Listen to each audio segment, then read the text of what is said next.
Hey guys, what's going on? It's me, Jay. Here to talk a little bit about the current goings on in the world right now as relates to Iran. A couple of days ago, like a week or so ago, Iran was faced with major changes as the longtime leader of Iran, known as Ayatollah Khomeini. Ayatollah Ali Khomeini was taken out by President Donald Trump. Now, what happened was there was an escalation of war in the middle of the night by the Israelis and the Americans. Both the Israelis and the Americans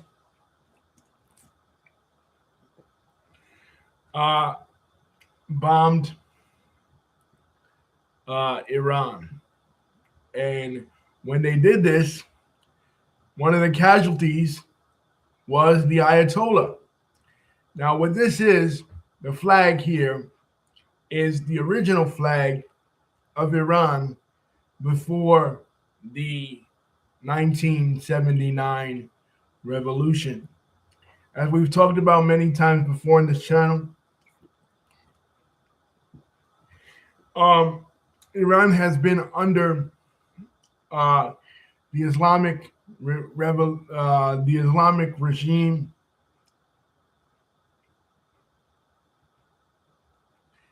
David says Donald Trump is the man. Sorry if he said that. Iran has been under the Islamic regime since 1979. Prior to that, the Shah of Iran, of the Pahlavi family, Mohammad Reza Shah, was the leader of Iran. And Iran was known as, previously to that, historically, Iran has been known as Persia. They are the Persian people historically. So for months and months now, we haven't talked about it on the channel, but for months and months now, Iranians have been protesting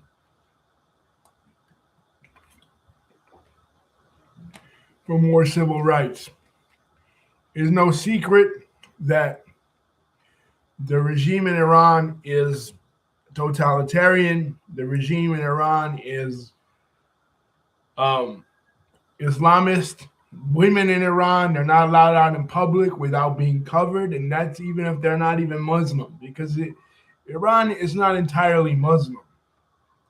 You know, most Iranians are Muslim, but you have religious minorities there. You have Zoroastrians, Christians, Assyrians, and Armenians. And you have secular people. For the longest, Iran was a secular nation for decades upon decades. And then in 1979, things changed. So Iranians have been rising up at least since 2009, for the longest now, since the Green Revolution. They've been trying to shake off the shackles of Islamic oppression, and protesters have been dying in the streets, protesting against this regime. And the left in the United States says nothing about it. They talk about Palestine, they talk about these other issues with regards to the Middle East. But it seems like, to me, most Iranians here in the United States, there's a large Iranian community in Los Angeles, California. A lot of Iranians live there. And most of them seem to be happy. They're happy to get rid of this guy. Let's go over a little bit of his history. When he came to power, he was born on April 19th, 1939. He's a Shia clerk. He served as the second supreme leader of Iran from 1989 until his assassination in 2026. He's previously served as the third president of Iran from 1981 to 1989. His tenure as supreme leader spanning 36 years and 6 months, making him the longest serving head of state in the Middle East at the time of his death. He had held the title of Ayatollah and was considered one of the uh, one of the world's leading Shia uh, Majara. Born into the Khomeini family, he studied at Hawaz in his hometown of Mashhad, later settling in Qom in 1958, where he attended classes of Ruhollah Khomeini. Now, Ayatollah Ruhollah Khomeini, as many people know, we talked about him before, he was the leader and the public face of the Islamic Revolution. To go over it a little bit,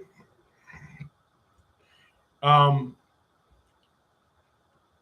Iran obviously is an oil nation in the Middle East, and was at the discovery of oil was very strategic, especially for the British. Now, the British had a deal for many decades with the Iranians. Then in in the 1950s, there was a man elected to power, a socialist, a leftist. His name was Mohammad Mossadegh. He was going to nationalize the Iranian oil, and he was going to kick out basically um, the British Petroleum, the British oil company that had this deal with Iran for the longest time, going back to the times of the Qajar dynasty in the 1800s. He was going to nationalize it. The British call on the United States to say, wait a minute, if he nationalizes it, there is a possibility that Iran could become allies with the Soviet Union. And if Iran becomes allies with the Soviet Union, then that would make, because this guy's socialist, that would make another ally for the Soviet Union in the midst of the Cold War. So the United States, hearing that, decides to illegally overthrow the democratically elected leader, Mohammad Mossadegh, and put in power their hand-picked successor in the Shah. So the Shah comes to power after this coup that Kermit Roosevelt does, one of the descendants of Teddy Roosevelt, the former president of the United States. The Shah comes to power, and the Shah is a modernist, much like Kemal Ataturk. The Shah is a modernist. He wants to do away with Islam, the Islamic influence in Iran, and wants to modernize the country in the same way that Kemal Ataturk modernized, Turkey after the 1920s. You know what I mean? He wants to do the same thing for Iran. So, women are in skirts, women are in mini skirts, women are no hijabs, nothing to do with Islam at all. No Islamic influence at all when he's in power. But he's basically a puppet of the United States. And as far as Israel at this time, Israel is an ally of Iran, because at this time, Israel is heavily involved with war with the Arab countries. War with Egypt, war with Syria, war with Iraq, war with obviously not direct war, but like antagonism with Saudi Arabia, all of the Arab countries in the Middle East. And Iran is unique because Iran is not an Arab country. It's a Muslim country, but it's not an Arab country. And it's Shia. It's different ideologically than the rest of the Muslim world, right? Pretty much, with the exception of Azerbaijan, the only Shia nation, majority Shia nation in the world. And it's secular, so of course it has no problem allying with Israel, right? And it's basically a puppet regime of the United States. What happens then in 1979? People are dissatisfied. People are suffering economically. So what do they decide to do? They overthrow the government of the Shah, and American influence is gone. And for many days, like months and months, they storm the American embassy and they hold the Americans hostage while they're doing this because they want to prove that in the 1950s, the United States staged a coup against its democratically elected leader. So they decide to become the world's first Islamic republic, the first country governed by Islamic law ever in in the world. That's a republic, not a monarchy like Saudi Arabia or the Gulf countries, but a republic governed by Islam. So obviously, then they stopped doing business with the United States and with Israel, and they become the number one enemy of Israel, sponsoring many of the terrorist organizations, especially that are coming from Lebanon into Israel. Because remember, Lebanon is one of those countries that has a very strong Shia minority, right? And this during the 1980s, there was the Lebanese civil war between Islamic factions and Christian factions in Lebanon. And Iran is sponsoring the Shia faction of uh, the Lebanese resistance in Hezbollah. And also, they pour out money to other Palestinian resistance organizations, and they basically become the chief antagonist toward the state of Israel. So they go from being the friend of Israel, the friend of Israel, one of the lone friends of Israel in the Middle East, to one of, if not the chief antagonist of the state of Israel. Now,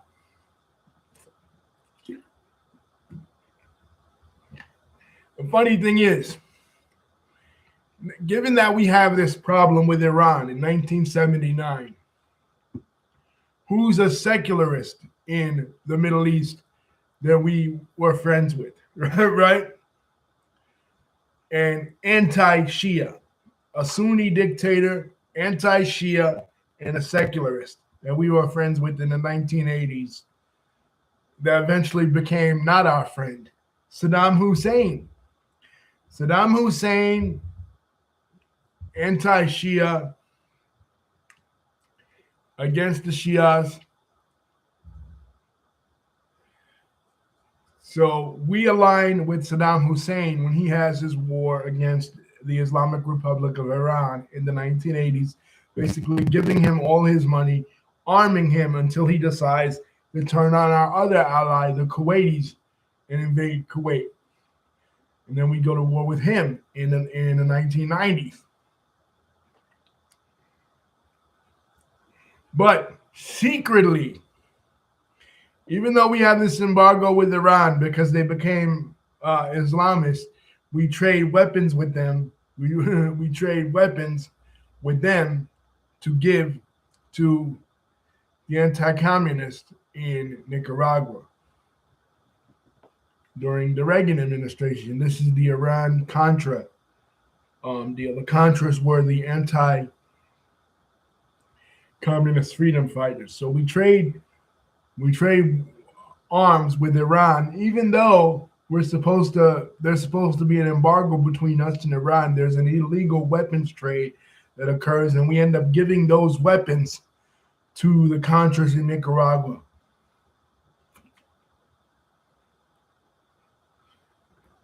Fast forward to October 7th, the Nova Music Festival. The attack on Israel.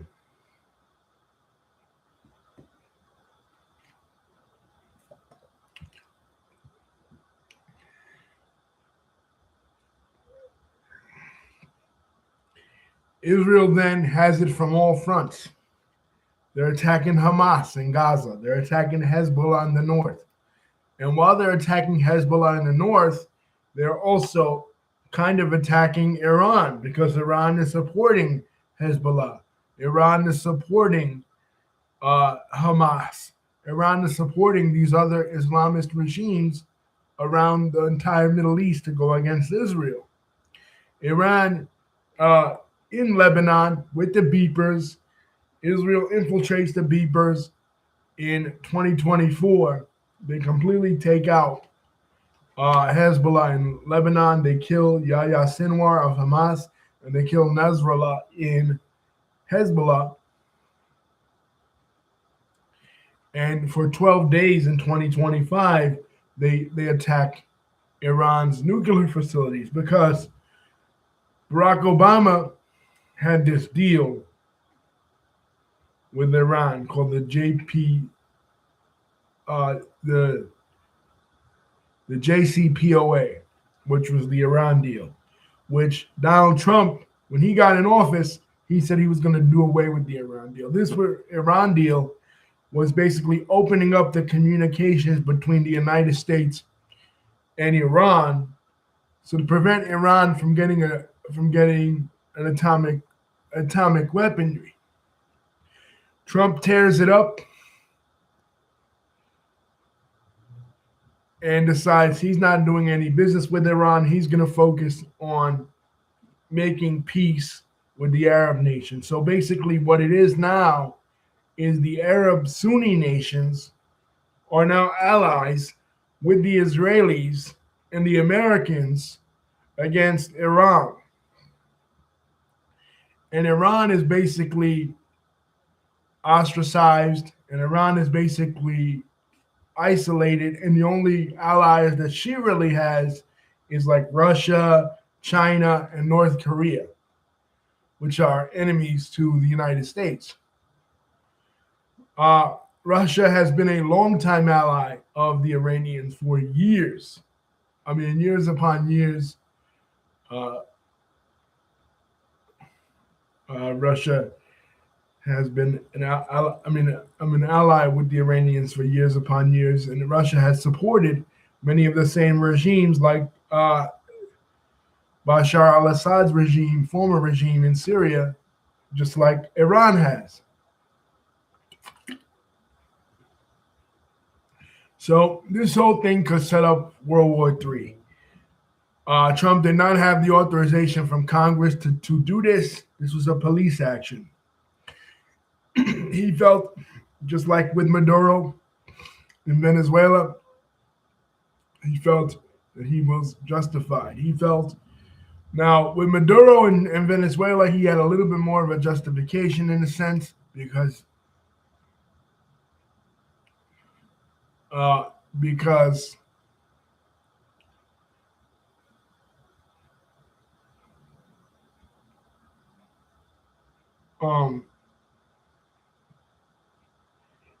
he claimed they were bringing drugs into the United States, the Venezuelans, and they're close to the United States, so that kind of would make sense.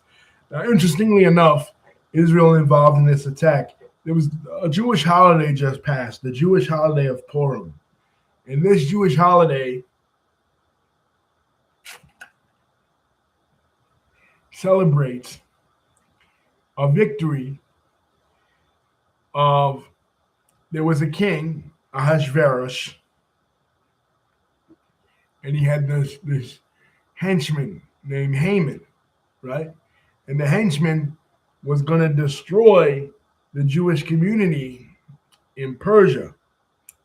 But Queen Esther, he's looking for a wife. The king he's looking for a wife.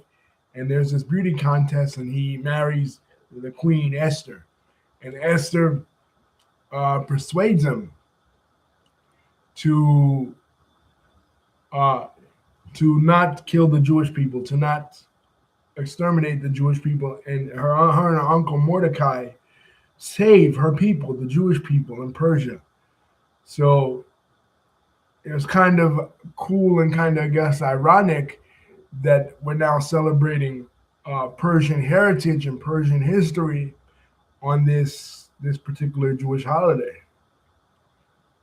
That involves a Jewish victory from genocide over Persia, like the descendants of the Persian people, the Iranian people were going to destroy the Jewish people in antiquity, and they were saved, and now they're looking to destroy the Jewish people once again in modern times, and the Jewish people were saved. Anyway, guys, that's all. Thanks for contributing.